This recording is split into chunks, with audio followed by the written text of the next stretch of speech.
The true meaning of horror. We say it now as if it simply means fear, horror, a genre, a sensation.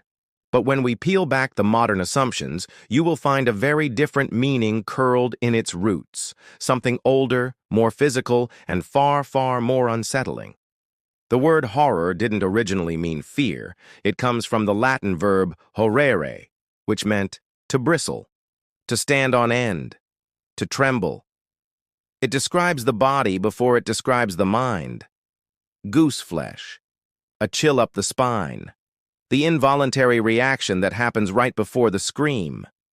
Horrere is what your skin does when you sense something is wrong and can't explain it, when the air shifts and you don't know why, when silence feels heavier than noise, when a story or an image or a sound causes your very flesh to betray you.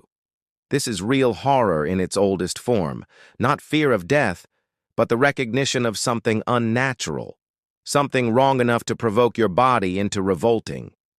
In classical Latin texts, horrere wasn't used to describe terror the way we know it today. It was applied to hair standing on end at omens, to soldiers trembling before battle, to priests witnessing portents that defied nature. Horrere was for moments when the world briefly violated its own rules. Over time, the word evolved. It merged with horribilis, meaning terrible or dreadful, and horrificus, to cause such a reaction. But the root remained, the bristle, the tremble, the reaction, not the cause. By the 14th century, Old French adopted horror and horreur, still retaining the bodily dimension.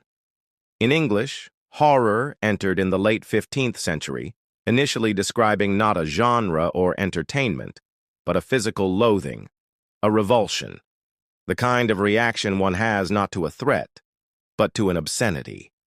It wasn't ST until the 18th and 19th centuries, when Gothic literature took root in storm-swept castles and candle-lit corridors, that horror began to align with fear as we understand it now. But even then, the best of it, Frankenstein, Dracula, the monk, wasn't about jump scares. It was about something more primal, the thing that unsettled the soul and disfigured our comfort levels. Modern horror has inherited the wrong half of the meaning. It thinks horror is synonymous with fright, with the scream and a mask. But real horror is the moment before all that. It's the held breath, the cold sweat, the body trying to shrink from something it hasn't seen yet, but feels it's coming. Because horror was never just about what we fear. It was about what makes us react.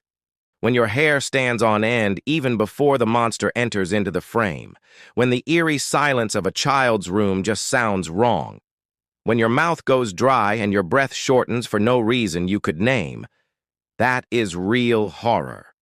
Not the thing in the dark, but the shiver that comes before you know what it is.